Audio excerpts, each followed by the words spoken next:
on how to safeguard the faith from foolishness, and the whole world just saw foolishness. It's out there, y'all. I'm telling you, it's out there, and spend $1 million to propagate the foolishness.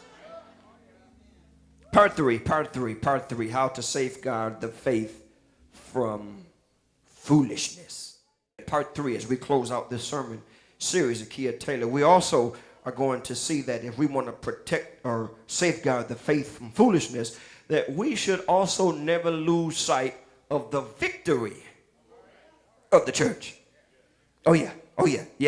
Never lose sight of the victory. Even though there's some folk in it that may be trying to take it down. No, baby, honey, child, you already lost. The church has victory, and the victory is in the one who gives it the value, and that is Jesus. Look at verse 31, 32.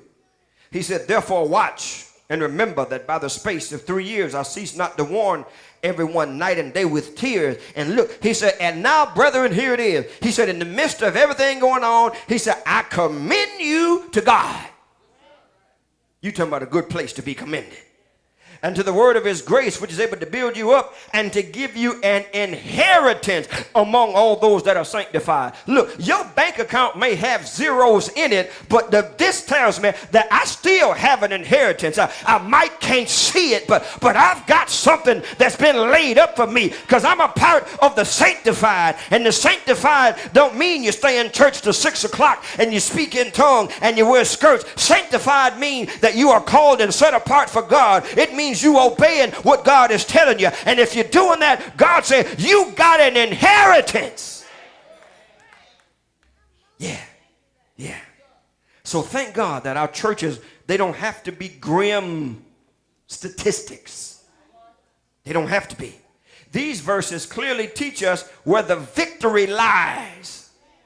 The victory is in Jesus. You need to tell Satan that he's already lost. When he comes to you and starts trying to remind you of your past, you need to turn over to Revelation and say, let me remind you of your future. For you, the beast, the false prophet, and the Antichrist, all y'all going to hell. So don't try to bring up what I used to do, because God has redeemed my past and my presence makes sense. I'm walking in Jesus. I'm a new creation in Christ. All things are passed away. All things have become new. Praise God for Jesus. Thank God for transformation in Jesus.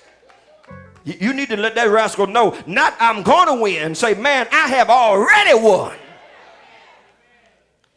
Watch this. It tells us where the victory lies. According to this text, watch this now, Delbert. We will find victory in 2 main areas.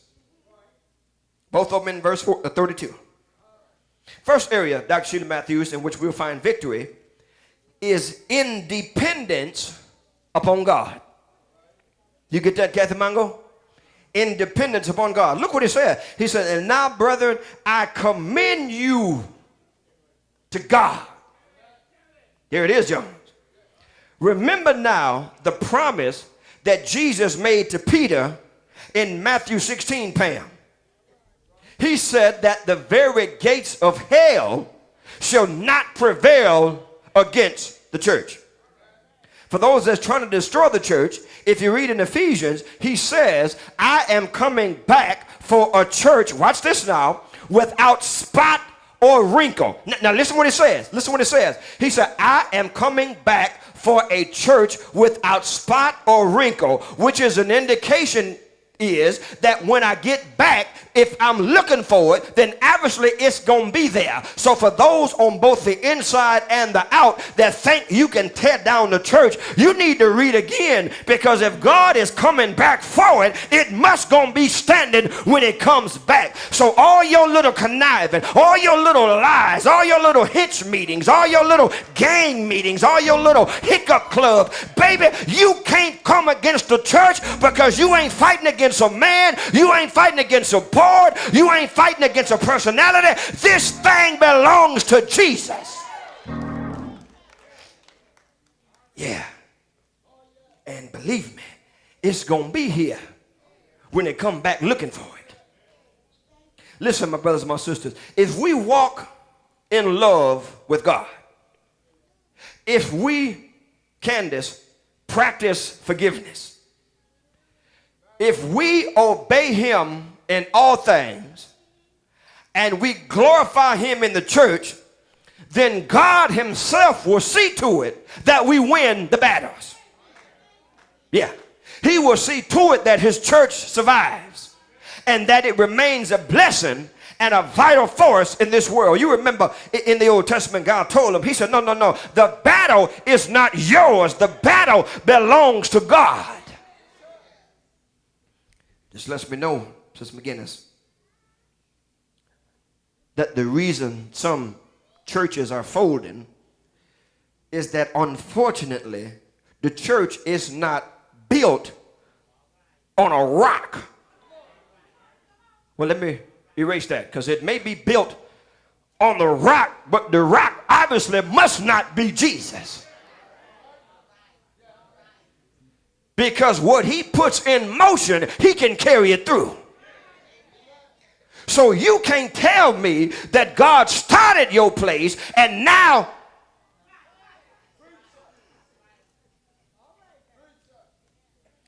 how you just gonna tell me Rev. the folk just won't tithe? Well, God lied. No, I know they will. All they got to do is look at Macedonia. Can I just tell it? Because they know anyway, and somebody in the line gonna make up something. First, we used to need a cosigner to buy crackers.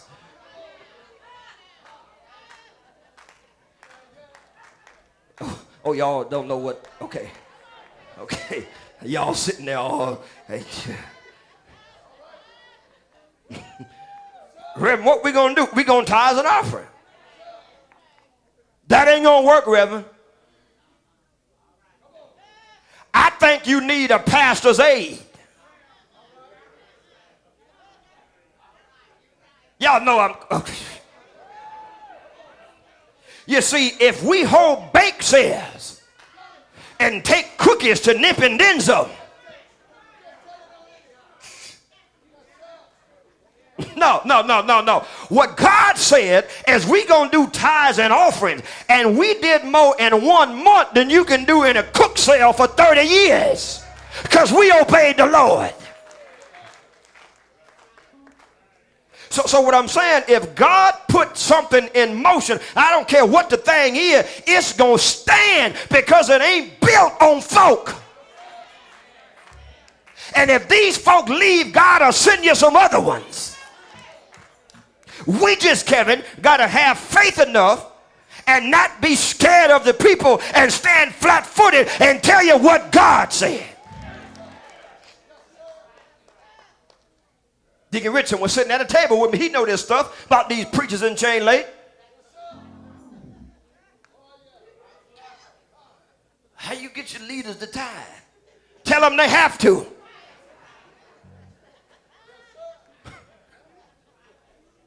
What if they don't? Why are they still leading? See, some pastors create hell for themselves.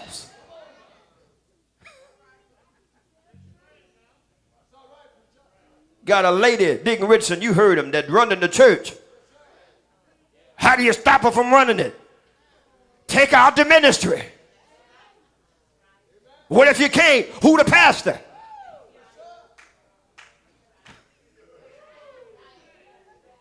Deacon Richardson listening to that silly stuff.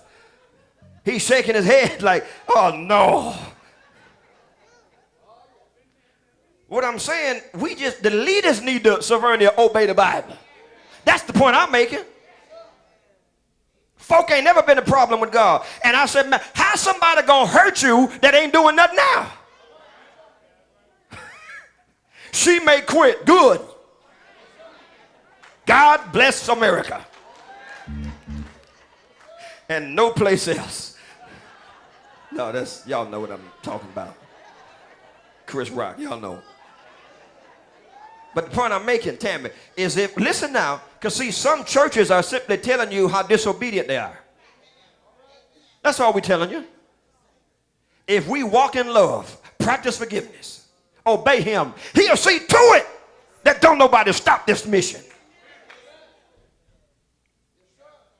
The primary thrust of this section. See, a lot of things, I'm telling y'all, a lot of things pastors blame on members. I'm here to tell y'all, if there's some trouble going on in the church, it's the pastor. I'm telling you. Because that's where the mess starts. So don't be blaming members. They won't do right. I wonder why. Who they looking at?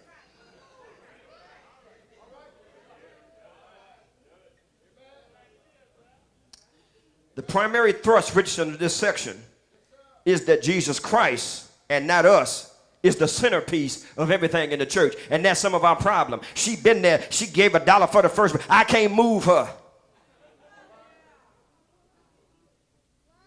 Jesus and Jesus alone deserves the preeminence. I don't care how long that mother been there. Let me go to Colossians on you. My father told me when they look funny, go to the scripture. Colossians chapter 1. I'm going to show you who deserves the preeminence in the church. Because see, if God set that thing in motion, he's going to see it through. That's just like somebody talking about God done called them to preach and they quit in a month. Oh, yeah? Okay. Big old God called you and you can decide to quit. And if you can quit, you ought to. I'm serious, y'all. Yeah, I'm serious. If you can quit, you need to. Colossians 1, 16 through 18. We're going to show you who deserves the preeminence in the church. You got it? Colossians chapter 1, verse 16. For by him were all things created that are in heaven and that are in the earth, visible and invisible. Look, God created what you can't even see. Whether they be thrones or dominions, principalities or powers, all things were created by him and for him. You were created for him, not yourself. And he is before all things, and by him all things exist. Look at 16, 18. Y'all thought I was playing. Look. And he is the head of the body, the church. Let me read that again. And he, Jesus, is the head of the body, the church, who is the beginning, the firstborn from the dead, that in all things he might have the preeminence. God Almighty. Colossians 1, 16 through 18, digging page, it gives us just a few reasons why. Let me share with you. First of all, the reason God needs the preeminence is because his glory is perfect. God Almighty. See, there is no lack in God's glory. There is no deficiency. There is no shortage. There is no inadequacy. There is no scarcity. There is no want. There is no completeness. That's why David said, the Lord is my shepherd and I shall not want, because everything that I might want is already in him and he knows what I want before I voice it. Thank God his glory is perfect. Not only is it perfect, Deacon Richardson, his glory is eternal. God Almighty. Deacon Andrew Williams, there is no interruption in it. There is no separation in it. There is no discontinuance of it. There is nothing interfering with it. There is no alternation to it. There is no deviation from it. There's no instability about it. God's glory is eternal. Not only, Sister Williams, Brenda Kay, is it perfect. Not only is it unlimited, but his glory is changeless. It's changeless. There is no decrease in it. But there is no reduction to it. There is no diminishing in it. There is no shrinkage in it. There is no lessening of it. There is no declining in it. There is no minimizing about it. His glory, Brian Phillips, is changeless. But not only that,